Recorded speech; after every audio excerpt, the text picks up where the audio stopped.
Oke, bismillahirrahmanirrahim. Assalamualaikum warahmatullahi wabarakatuh. Kita akan lanjutkan ya pembelajaran kita. Ya, untuk video kali ini kita akan mulai membahas tentang tata nama senyawa kimia. Ya, sebelum kita masuk ke tata nama secara spesifik ya, karena masing-masing itu ada kaidahnya sendiri-sendiri untuk golongan-golongan senyawanya.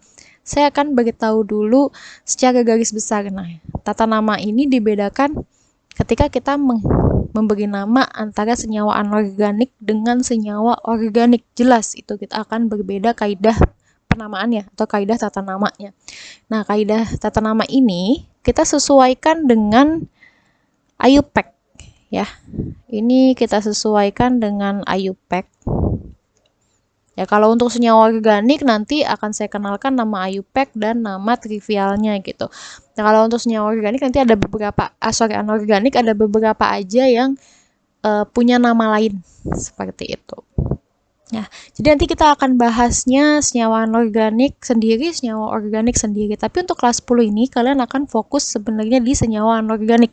Untuk tata nama senyawa organik nanti akan kalian pelajari lebih banyak di kelas 11 dan kelas 12 ya. Tuh puas banget dah pasti kalian belajar tata nama senyawa organik. Saking banyaknya entar kalian sendirilah pokoknya. Oke, kita akan fokus di senyawa organik untuk kelas 10 ini ya. Ini ada 4 golongan yang akan kita pelajari tata namanya. Yang pertama ada senyawa kovalen biner ya. Kata biner ini nanti kalian akan tahu ya, biner ini maksudnya adalah dua, terdiri dari dua spesi. Ya. Lalu ada senyawa ion, nah ini senyawa ionnya juga biner ya rata-rata. Lalu ada tata nama asam dan tata nama basa. Oke, untuk di video ini saya akan bahas dulu yang senyawa ionik. Kenapa saya mulai dari senyawa ion? Karena senyawa ion lebih mudah penamaannya. Oke, sekarang kita buka ya. Nah, senyawa ion ini kan senyawa yang terbentuk ketika ada dua atom atau dua spesi yang terjadi ikatan ionik di dalamnya ya. Terjadi gaya elektrostatik antara ion positif dan ion negatif. Ya, pasti dong di sini ada kation dan anion. Kalau kalian lupa, kation ini adalah ion positif, sementara anion adalah ion negatif. Ya, jadi kalau senyawa ion itu pasti kalian harus bisa menentukan mana yang merupakan kationnya, mana yang merupakan anionnya. Sekarang kita masuk ke dalam ini ya, kation dulu. Ini ada contoh-contoh kation dan nama kationnya. Nah, kalian juga jangan sampai lupa ya. Di sini saya ganti warna merah biar kelihatan. Ya, ini rumus ya. Ini ada unsur dan muatannya. Nah, ini kalian gak boleh lupa namanya apa. Hidrogen itu rumusnya H+. Ya, kalau litium Li+. Tapi kalau kalsium di sini adalah Ca2+ dan ini tidak bisa diubah. Ya.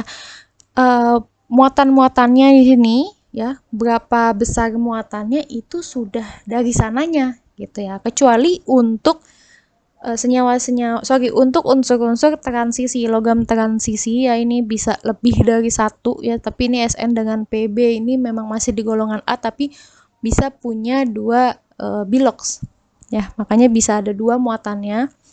Nah, ini yang misalnya dalam satu unsur yang sama bisa memiliki muatan lebih dari satu, itu akan diberikan keterangan di dalamnya berupa angka dalam Romawi. Ya, kalau Sn2+ timah 2, kalau Sn4+ timah 4. Ya, ini angkanya Romawi. Lalu misalnya di sini Cu plus sama Cu2+. Cu+ itu tembaga 1, tapi kalau Cu2+ ini tembaga 2 dan kalian harus sertakan namanya seperti ini. Begitupun nanti ketika kalian disuruh untuk menuliskan rumus kimia dari suatu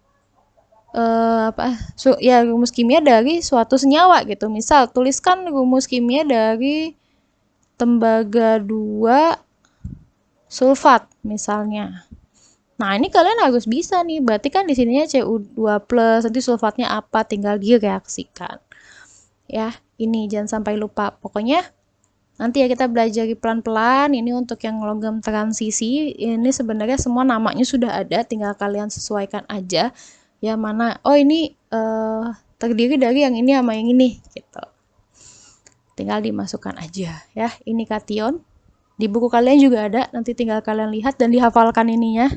Ya dihafalkan muatannya karena tidak boleh sampai salah muatannya. Karena kalau salah muatan nanti akan salah pemberian ketika kalian menentukan rumus kimia. Oke, lalu anion. Anion ini ion negatifnya. Nah, anion ini lebih banyak daripada kation. Ya, kalau kation itu, nah di sini nggak ada ya. Satu-satunya kation yang poliatom itu hanya NH4+. Ini namanya adalah amonium. Ini satu-satunya kation yang poliatom. Sisanya yang lain kationnya monoatom. Satu doang kan unsurnya ya, nih H+, Li+, Na+, dan seterusnya. Tapi yang poliatom yang lebih dari satu atom itu hanya amonium. Ya, NH4+ di situ.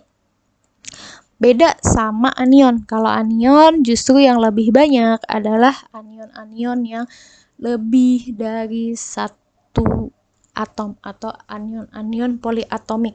Nah, ini silahkan kalian lihat, kalian baca baik-baik ya, nanti sering dipakai, kalian lama-lama akan ingat sendiri gitu ya. Ini nama-nama atomnya, nama-nama ionnya ya, jangan sampai lupa karena mirip-mirip. Ya, kayak ini nih, SO3 2- sama SO4 2-. Namanya yang satu sulfit, yang satu sulfat. Mau nggak mau harus dihafal dulu yang ini. Gak apa-apa ya, dihafal sedikit.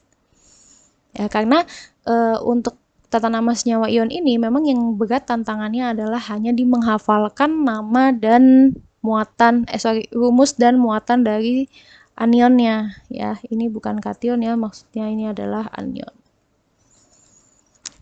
Gitu. Karena untuk kalian memberi nama itu sangat mudah gitu nih. Aturan penamaannya hanya nama kation plus nama anion. Nggak perlu kalian ngitung mau berapapun jumlah spesinya, itu nggak dihitung gitu. Kayak seperti ini ya. Nih misalnya contoh yang pertama, kationnya Na+, anionnya SO4 2-. Nah di sini kalian harus mainkan lagi reaksi ionisasi.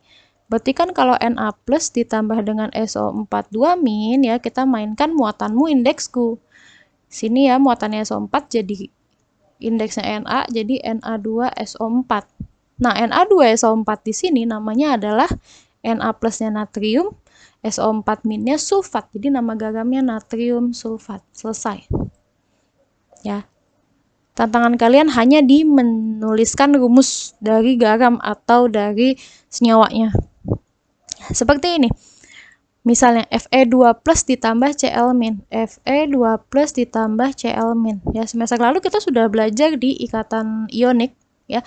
Tinggal muatanmu indeksku, kalian semua jago. Berarti Fe-nya 1 di sini, Cl-nya 2. FeCl2 namanya apa? Nah, ini karena di sini Fe-nya 2+, jangan lupa diberikan besi 2. Klorida. Ya, sini di nama anion sudah dilihat semua ya. Kalian bisa lihat nih di sini nama anion ya. Nih, kalau H- hidrida. Jadi H bisa plus bisa min. H- itu ketika berikatan dengan logam. Dengan logam.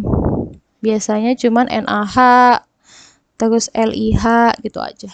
Enggak banyak hidrida. Nah, sisanya ini ada ida-idanya ya belakangnya. Cl-, klorida, Br-, bromida gitu-gitu aja. Nah, kalau yang ada O-nya ini udah at-it. Nah, itu berarti ada O-nya. Sisa asam oksi namanya. Ya, seperti ini. Gampang banget kalau untuk tata nama senyawa ionik. Ya, bisa nih nanti kalian coba 3 senyawa ini. Coba kasih nama IUPAC untuk KCl, CaNO3 2 kali, dan Na2O. Silakan dicoba, nanti kalau ada kesulitan boleh tanya sama saya, boleh banget ya. Jangan lupa dicatat di buku tulis kalian ya, jangan sampai tidak dicatat karena nanti ketika kalian mencari lagi nih, ketika kita bahas secara langsung kalian bingung nemunya di mana ya. Jadi kalian harus bahas dulu, dicatat dulu baru nanti kita bahas. Oke, kalau ada pertanyaan jangan lupa ditanyakan. Assalamualaikum warahmatullahi wabarakatuh.